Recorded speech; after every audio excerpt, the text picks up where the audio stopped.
Hey, what's up, everybody?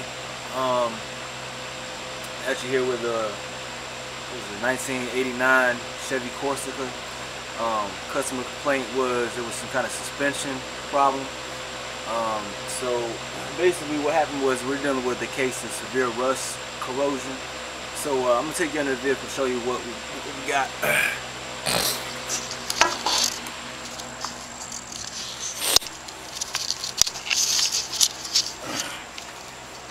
Alright, so basically this is what the vehicle looks like right here. And as you can see, we got all kinds of rust. Okay, so this is what we're looking at. But you can see all kinds of rust down in here though.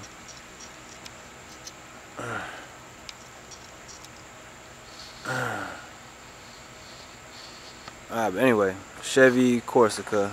It's an older model.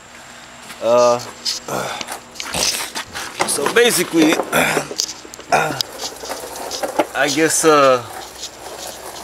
owner said that it had some kind of suspension problem, and what happened was basically this area rusted so bad right here that the frame is literally just rusted into pieces. Actually, there was some stuff here, but what I did is I just took an air hammer and I just kind of beat it all out and chiseled away basically everything that was in here. I can literally take my finger and poke holes in the frame that was here.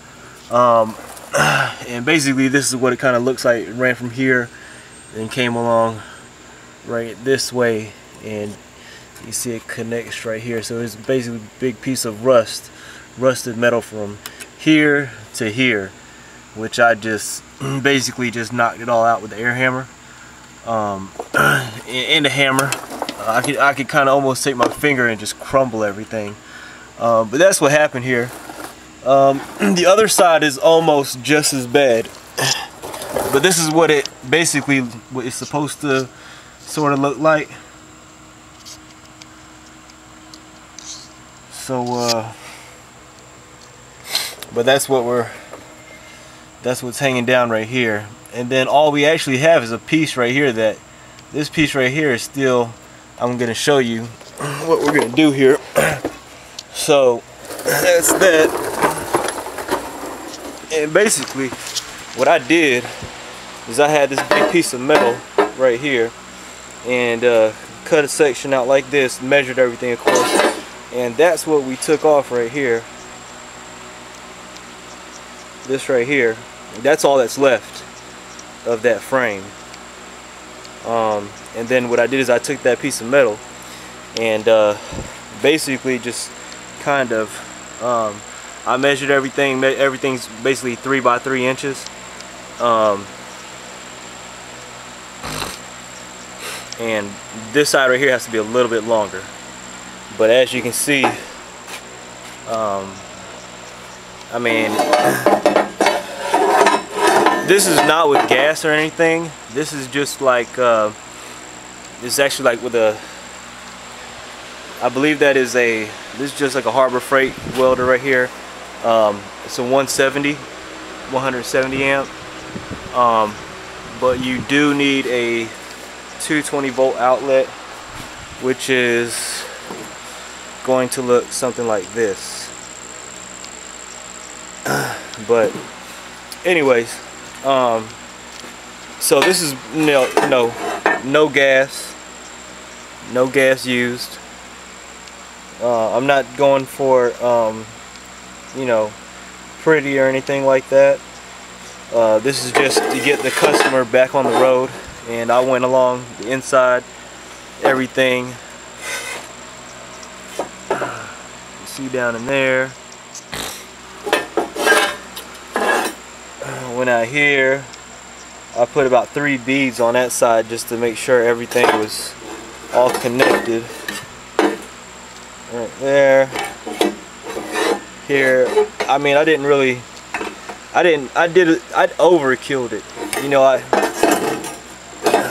now this right here, I mean, it's not gonna break. Standing on it right now at 1 foot, 2 feet. that's not gonna break.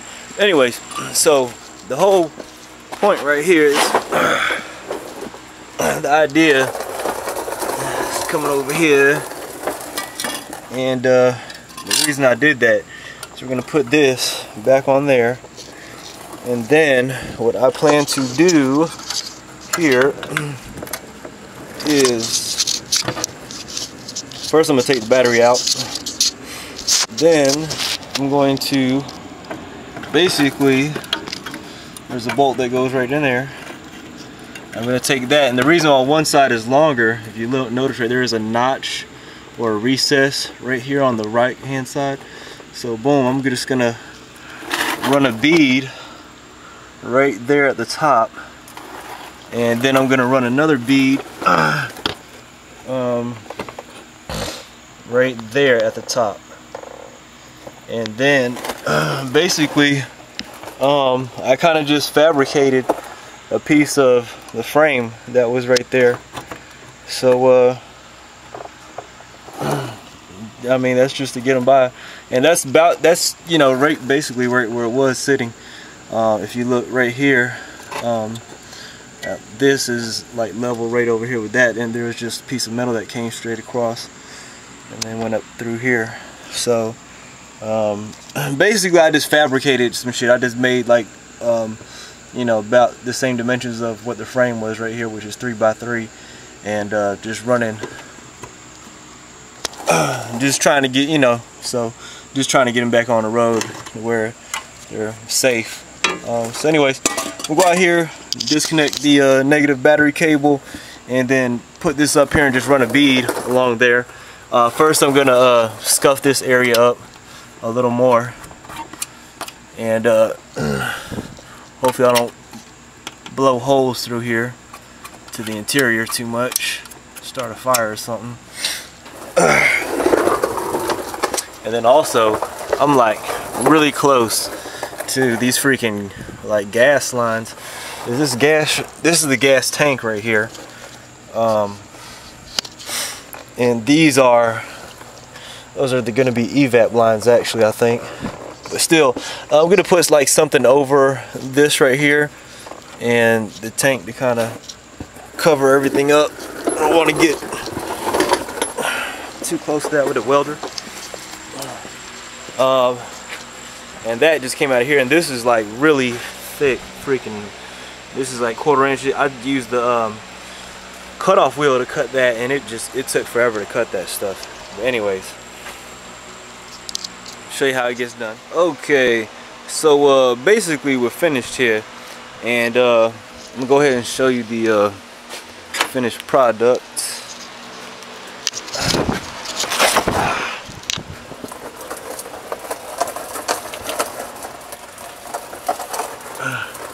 So here it is now, and basically I just went in and welded right there. I just made a bunch of spot welds there, right along here, and then also a bunch of them, whole nest of them right there. And that's just basically, I always, when it comes to stuff like this, something like on the frame needs to be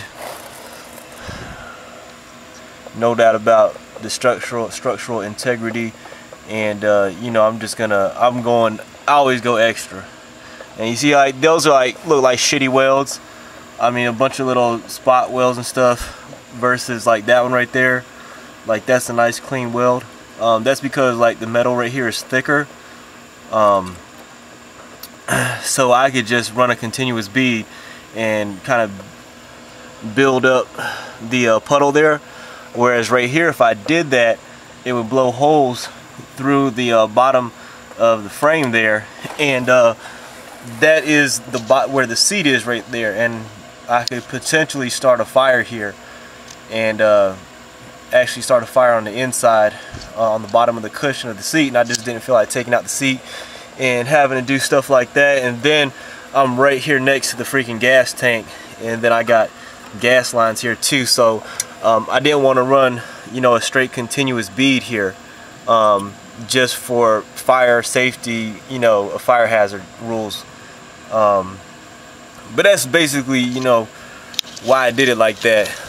Plus I was just gonna blow holes in it. So just better to just do like little spot welds here and there, so I didn't start any fires, blow a bunch of holes. And I mean, she's fucking I was doing pull-ups on it, pulling my weight up on it earlier.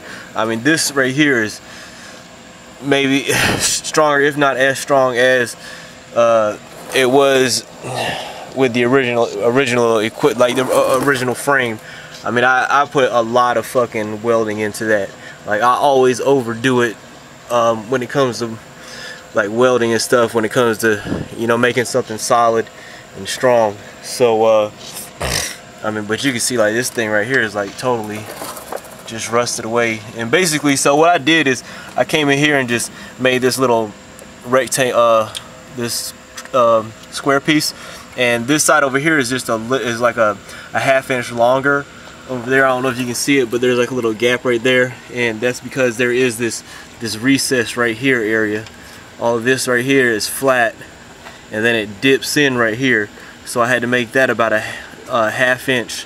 That's that side right there, about a ½ inch longer right there.